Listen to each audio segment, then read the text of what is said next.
నమస్కారం. City news తెలుగుకి స్వాగతం. ఈనాటి వార్తా విశేషాలు. రాష్ట్రంలో ఇసుక లభ్యత, నూతన ఇసుక పాలసీ, దెబ్బతిన్న రోడ్లు, నిత్యావసర వస్తువుల ధరల నియంత్రణపై ముఖ్యమంత్రి నారా చంద్రబాబు నాయుడు సమీక్ష చేశారు. సచివాలయంలో ఆయా శాఖల మంత్రులు, అధికారులతో మంగళవారం సీఎం సమీక్షలు నిర్వహించారు. గత ప్రభుత్వ విధానాల వలన ప్రజలు అనేక సమస్యల్లో ఉన్నారని, వాటి పరిష్కారానికి సత్వర చర్యలు తీసుకోవాలని ముఖ్యమంత్రి తెలిపారు. దీనికి అవసరమైన రూట్ మ్యాప్ సిద్ధం చేయాలని అధికారుల్ని ఆదేశించారు. సమస్యల తీవ్రత దృష్ట్యా తక్షణమే ఎలాంటి చర్యలు తీసుకోవాలి, దీర్ఘకాలికంగా ఎటువంటి ప్రణాళికలు అమలు చేయాలి అనే విషయంపై నిర్దిష్టమైన విధానాలతో అధికారులు పనిచేయాలని సీఎం అన్నారు. ఈ సమీక్షలో మంత్రులు కొల్లు రవీంద్ర, బీసీ జనార్దన్ రెడ్డి, కె అచ్చెన్నాయుడు, నాదెండ్ల మనోహర్ తో పాటు ఆయా శాఖల ఉన్నతాధికారులు పాల్గొన్నారు.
గన్నవరం విమానాశ్రయానికి మాజీ ముఖ్యమంత్రి జగన్ చేరుకున్నారు. ఆయనకి వైసీపీ శ్రేణులు ఘన స్వాగతం పలికారు.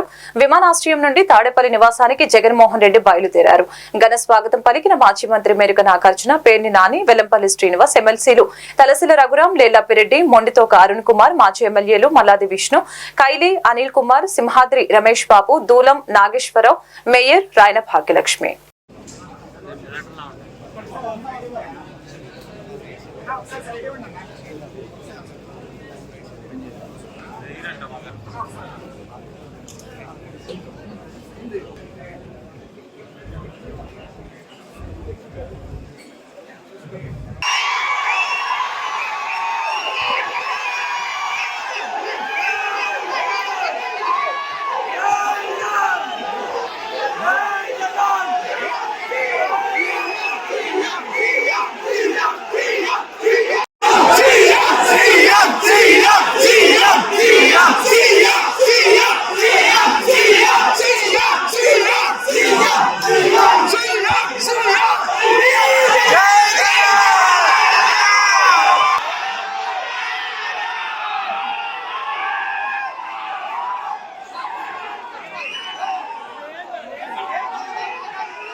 శాసనసభ్యుల కోటాలో శాసన మండలిలో ఏర్పడిన 2 ఖాళీల ఎమ్మెల్సీ స్థానాల ఎన్నికల నామినేషన్ ప్రక్రియ శాసనసభ కమిటీ హాల్లో నేడు జరిగింది.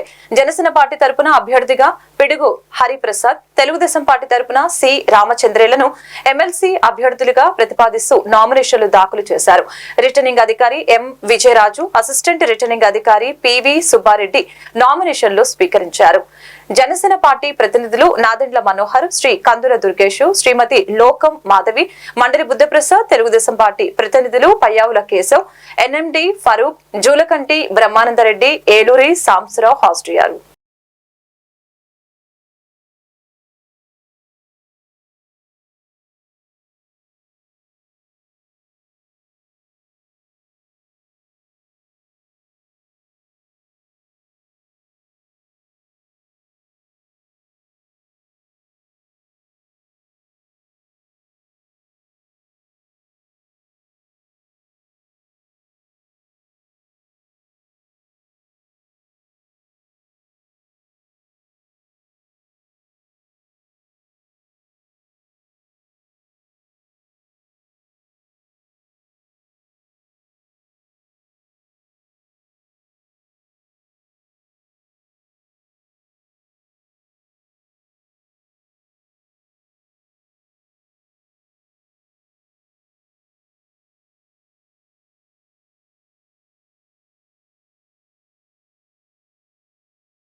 బాపట్ల జిల్లా బట్టిప్రోలు మండలం బట్టిప్రోలులో వాసవి క్లబ్ ఆధ్వర్యంలో వైద్యుల దినోత్సవాన్ని పురస్కరించుకుని పలువురు వైద్యుల్ని సన్మానించారు. కార్యక్రమంలో పాల్గొన్న విశ్రాంత ఉపాధ్యాయులు బొలిశెట్టి శ్రీనివాసరావు మాట్లాడుతూ బెంగాల్ 2వ ముఖ్యమంత్రి డాక్టర్ విపిన్ చంద్ర రాయ్ చేసిన సేవలకు 1991 సంవత్సరం జూలై 1న డాక్టర్స్ డేగా కేంద్ర ప్రభుత్వం ప్రకటించింది.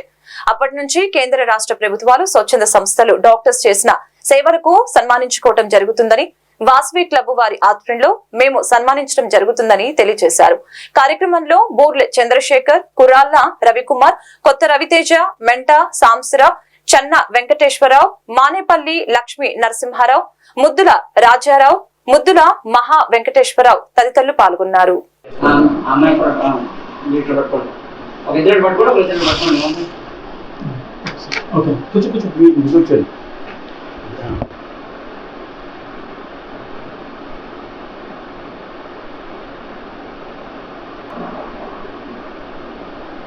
రోజు భారత ప్రభుత్వము జూలై 1వ తేదీన doctors day, bankers day, CS డేగా ప్రకటించింది. బెంగాల్ 2వ ముఖ్యమంత్రి డాక్టర్ బిపిన్ చంద్ర రాయ్ ఆయన చేసిన సేవలకి గుర్తింపుగా, ఆయన వైద్య సేవలకి గుర్తింపుగా 1991 జూలై 1వ తేదీన భారత ప్రభుత్వము వైద్యుల దినోత్సవంగా జరపాలని నిర్ణయించింది. అప్పటి నుంచి 1991 నుండి ప్రతి సంవత్సరము జూలై 1వ తేదీన కేంద్ర ప్రభుత్వము, రాష్ట్ర ప్రభుత్వము, వివిధ స్వచ్ఛంద సేవా సంస్థలు ఆయా లొకాలిటీలో డాక్టర్స్ని సన్మానించుకొని వాళ్ళ యొక్క చేసిన సేవకి గుర్తింపుగా, గౌరవంగా వాళ్ళకి సన్మానం చేస్తున్నారు. అదేవిధంగా ఈరోజు వాసవి క్లబ్ బట్టిప్రోలు ఆధ్వర్యంలో గ్రామంలోని వెంకటేశ్వర ప్రజా వైద్యశాల దివి నాగశేషబాబు, దివి కృష్ణప్రసాద్, అదేవిధంగా డాక్టర్ ఆంజనేయులు గారు డెంటల్ కేర్, అదేవిధంగా మేడం గారు డెంటల్ కేర్ వైద్యులని వాసవి క్లబ్ ప్రెసిడెంట్ బూలె సుబ్బారావు గారి ఆధ్వర్యంలో ఘనంగా సన్మానించినాము. వైద్యో నారాయణ హరే అంటారు. అందువల్ల బ్రహ్మదేవుని మనకి జీవం పోస్తే వైద్యులు మనకి పునర్జన్మ ఇచ్చిన వాళ్ళు అవుతారు. అదేవిధంగా బట్టిప్రోలు, అద్దేపల్లి మరియు పరిసర గ్రామాల్లో ఈ డెంటల్ కేర్ అతి తక్కువ ఫీజుతో మంచి వైద్యం చేసి మంచి మన్ననను పొందారు. అదేవిధంగా రాబోయే కాలంలో కూడా ఈ చుట్టుపక్కల గ్రామంలోని ప్రజలకి తక్కువ ఫీజుతో మంచి వైద్యం అందించాలని ఒక వాసవి క్లబ్ వాళ్ళు మనస్ఫూర్తిగా కోరుకుంటాం. Thank you. డాక్టర్స్ డే చాలా హ్యాపీగా ఫీల్ అవుతున్నాను. లాస్ట్ ఇయర్ కూడా ఇలా సన్మానం చేశారు. మాలాంటి వాళ్ళకి ఇలా ఉంటే అదొక పుషప్ లాగా అనిపిస్తూ ఉంటుంది. కొంచెం కాన్ఫిడెన్స్ లెవెల్స్ ఇంకా పెరుగుతూ ఉంటాయి. వాసవి క్లబ్ వాళ్ళకి చాలా థ్యాంక్ యూ అండి. నన్ను, మా మామయ్య గారిని, తిరువీధుల ఆంజనేయులు గారిని కూడా ఇద్దరిని సన్మానం చేయడం జరిగింది. ఇలాగా ఈ బట్టిప్రోల్లో ఆంజనేయ డెంటల్ కేర్ అని 1 year అవుతుంది కరెక్ట్గా ఎస్టాబ్లిష్ చేసి.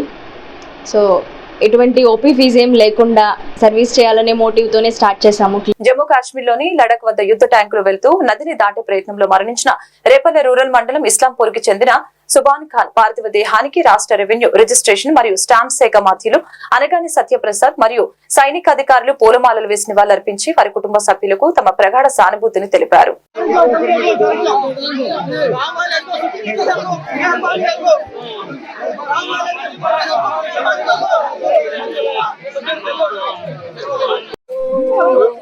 दूर हो जाओ। संदर्भ में आप नीचे नहीं आप पकड़ना नहीं।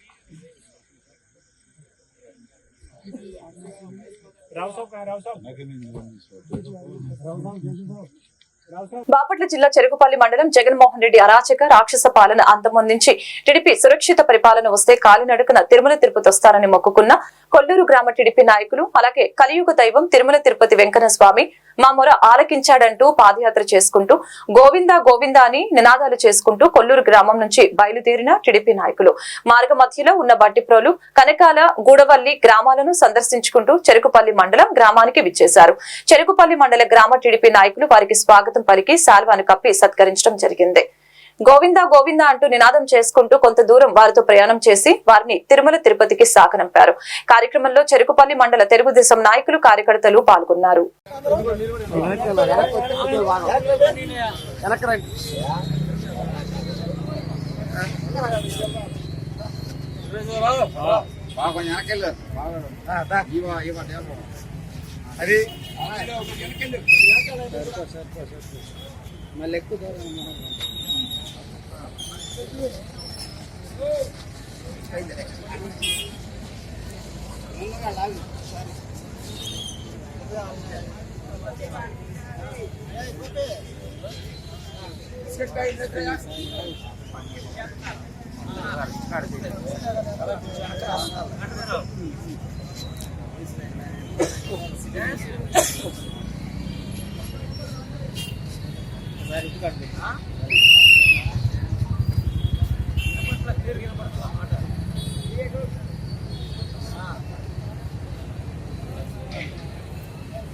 జగన్మోహన్ రెడ్డి అనే రాక్షసుడు ఈ రాష్ట్రాన్ని పరిపాలించడం మొదలుపెట్టిన దగ్గర నుంచి ఈ రాష్ట్ర ప్రజలు అందరూ కూడా అనేక కష్టాలు నష్టాలు పడ్డారు.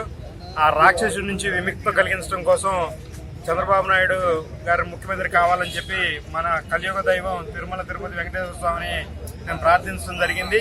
ఆ సందర్భంగా ఆయన మా మొర ఆలకించి ఈ రాష్ట్ర ప్రజల కష్టాలు తీర్చడానికి జగన్మోహన్ రెడ్డి అనే వ్యక్తికి అతని పార్టీ ఉనికి లేకుండా ప్రతిపక్ష హోదా కూడా రాకుండా కేవలం 11 సీట్లు మాత్రమే ఇవ్వడం జరిగింది. దానికి భగవంతునికి కృతజ్ఞతగా మా స్వగ్రామైనటువంటి కొల్లూరు నుంచి తిరుపతి వరకు కాలినడకన పాదయాత్ర ద్వారా వెళ్ళి ఈ వెంకటేశ్వర స్వామికి మొక్కు చెల్లించుకోవడానికి ఈ కార్యక్రమం చేపట్టడం జరిగింది. ఈ సందర్భంగా మాకు స్వాగతం పలికి మమ్మల్ని ఆదరించినటువంటి చిలుకుపల్లి గ్రామ తెలుగుదేశం పార్టీ నాయకులందరికీ పేరు పేరున హృదయపూర్వక ధన్యవాదాలు తెలియజేసుకుంటున్నాను. బాపట్ల జిల్లా చీరాల మండల విద్యాశాఖ అధికారి కార్యాలయం వద్ద పాఠశాలల ఆయా వర్కర్లు తమ సమస్యల్ని పరిష్కరించాలని కోరుతూ నిరసన ప్రదర్శన చేపట్టారు. ఈ సందర్భంగా ఏఐటియుసి జిల్లా కార్యదర్శి బత్తుల శామీర్ మాట్లాడారు. ప్రభుత్వ పాఠశాలలో అతి తక్కువ జీతం తీసుకునే ఉద్యోగులలో ఈ ఆయాలే. నెలకు 6,000 రూపాయల వేతనం తీసుకుంటూ ఉంటారు. ఆ జీతం కూడా సరిగా ఇవ్వరు. గత ప్రభుత్వం 125 జీవో ప్రకారం 6,000 నుంచి 11,000 రూపాయలు పెంచుతామని హామీ ఇచ్చింది. నూతన ప్రభుత్వమైన ఆయాలకు జీతభత్యాలు పెంచాలని కోరారు.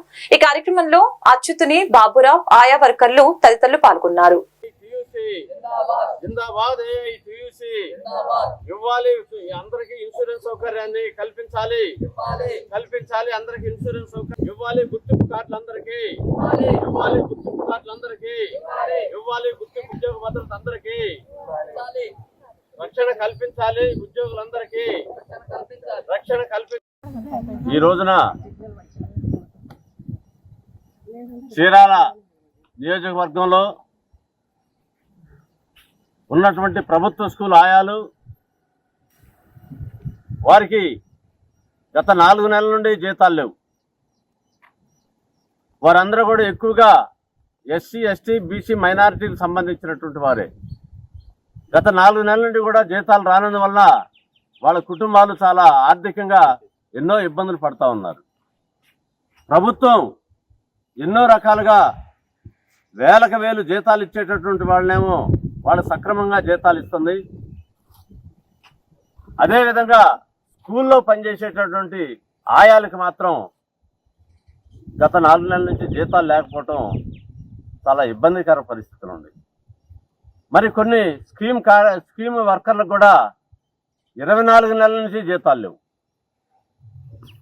మరి ప్రభుత్వాలు మాత్రం మేము అన్ని కోట్లు ఖర్చు పెట్టాం, మరి రాయితీలు అందరి కార్మికులకి రాయితీలు ఇస్తున్నాం, అందరికీ జీతాలు సక్రమంగా ఇస్తామని చెప్పేసి మరి ప్రభుత్వం ఒక పక్క చెబుతుంది. కానీ క్రింది పనిచేసేటటువంటి కార్మిక వర్గానికి మాత్రం సక్రమంగా జీతాలు ఇవ్వట్లేదు.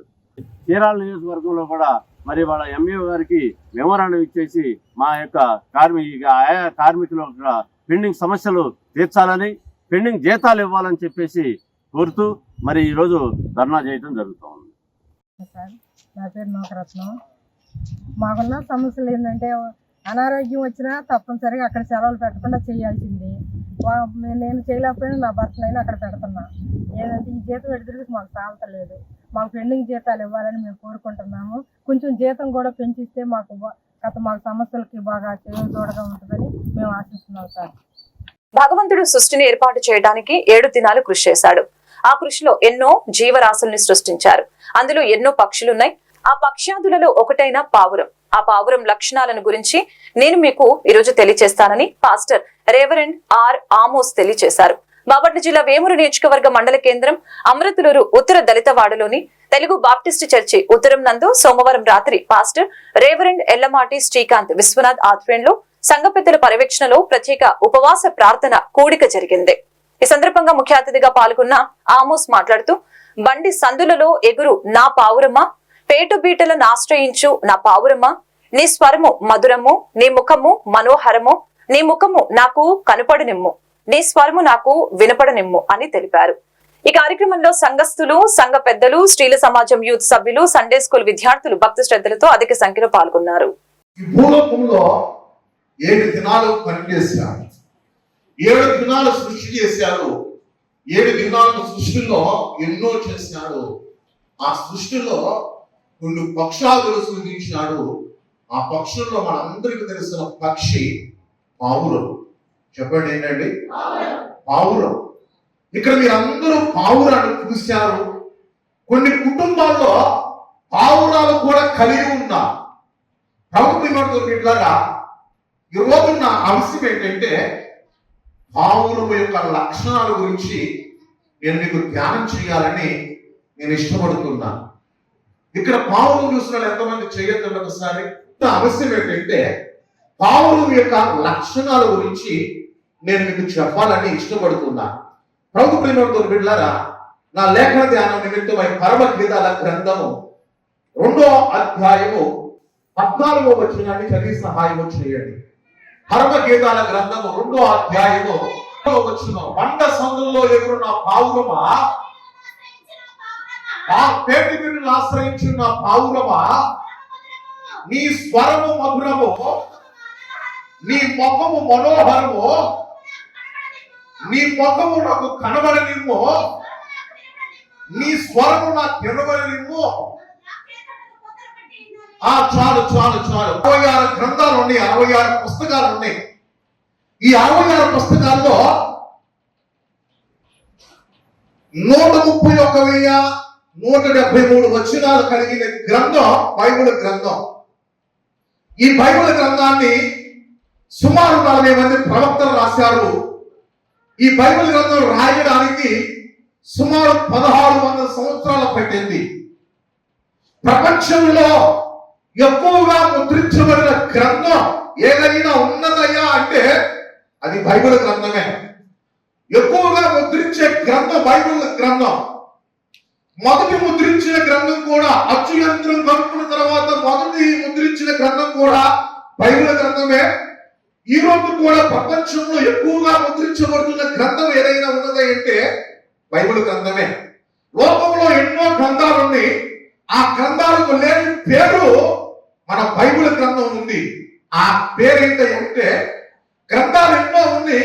బాపట్ల జిల్లా వేమూరు నియోజకవర్గం అమృతలూరు మండల పరిధిలోని అమృతలూరు, మోపర్రు, ఇంటూరు, మూల్పూరు గ్రామాలలో ఉన్న 4 పిహెచ్సిలు, సబ్ సెంటర్ లేని చిన్న గ్రామాలైన వామరుగుంటపాలెం, కోరుతాడిపర్రు, కేజీపాలెం గ్రామాలకు కూడా కలిపి మొత్తం 25,000 విలువ చేసి 22 ఆవిరి పట్టే వేపరేటర్లు దాత సహకారంతో అందజేశారు.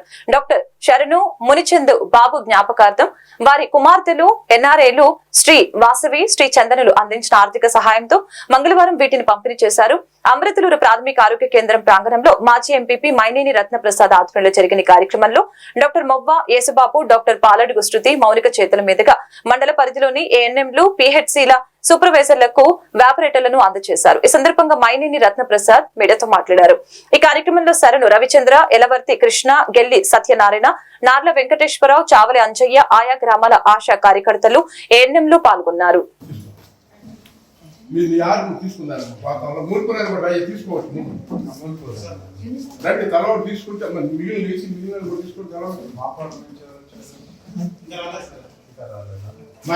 తీసుకోండి అమ్మా, ఇక్కడే పెట్టండి, 5-6 తీసుకోండి, తలవాడు తీసుకోండి, డాక్టర్ కూడా తీసుకోండి.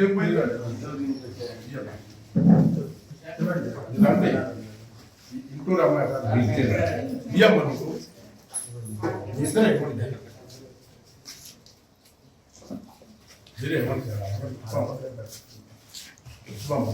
తీసుకోండి, మీ దగ్గర పెట్టేసుకున్నాం అందరూ.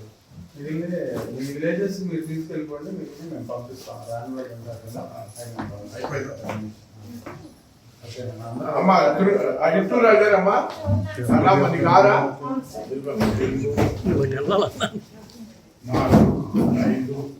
4 పాతాలు పెట్టుకోమ్మా. అయ్యా మోపర్రా, మూల్పూర్ అయ్యా మునిచందు బాబు గారిని వారి ఇటీవల మరణించారు. వారి పిల్లలు 2 ఎన్ఆర్ఐలు, వారు శ్రీవాత్సవి, శ్రీ చందన, వాళ్ళిద్దరూ ఈ ఆర్థిక సహాయం చేశారు. వీటిని వాళ్ళు అమెరికాలో ఉంటారు. ఇక్కడ మన గ్రామీణ ప్రాంతాల్లో మరి చాలా ఇబ్బంది ఉంటుంది కాబట్టి వారికి ఓన్లీ ఏఎన్ఎంలో ఆశా వర్కర్ల ఆధీనంలోనే ఉండి వాళ్ళే వాడేట్టుగా మరి ఈ కార్యక్రమం చేయడం జరిగింది. దీంట్లో ఇది ప్రధానంగా రాష్ట్ర ప్రభుత్వాలు కానీ ఏదైనా కానీ అన్ని ప్రభుత్వాలు చేయలేవు. ఆర్థిక పరిస్థితి మరి రాష్ట్ర పరిస్థితులు రోడ్లో ఉంటాయి కాబట్టి మనం కూడా దాతల సహకారంతో ఏదో ఒక మరి పేదలకు సంబంధించి కార్యక్రమాలు చేయాలనే ఉద్దేశంలో మరి మేము గత 15 సంవత్సరాలు చేస్తున్నాం. ముఖ్యంగా వైద్యానికి సంబంధించి మరి గతంలో కూడా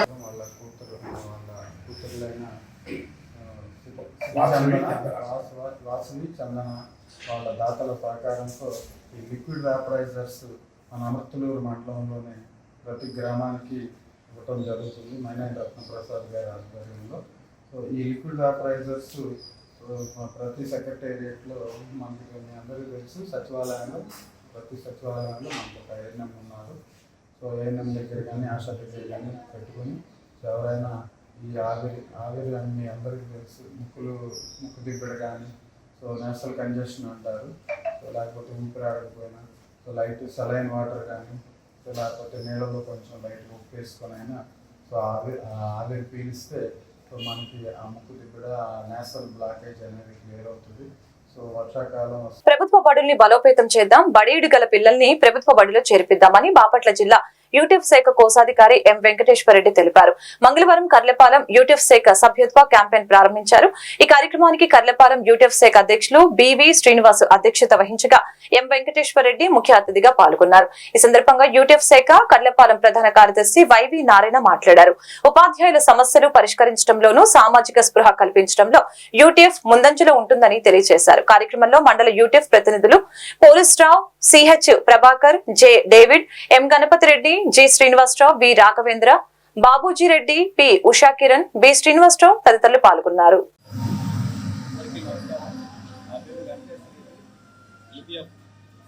బాపట్ల జిల్లా కోశాధికారి ఈరోజు రాష్ట్ర సంఘం పిలుపు మేరకు వారి ఆదేశాల మేరకు బాపట్ల జిల్లాలో కర్లపాలెం మండలంలో 2024-25 సంవత్సరాలకు సంబంధించి సభ్యత్వ క్యాంపెయిన్ ఈరోజు ప్రారంభించడం జరిగింది. ఈ సందర్భంగా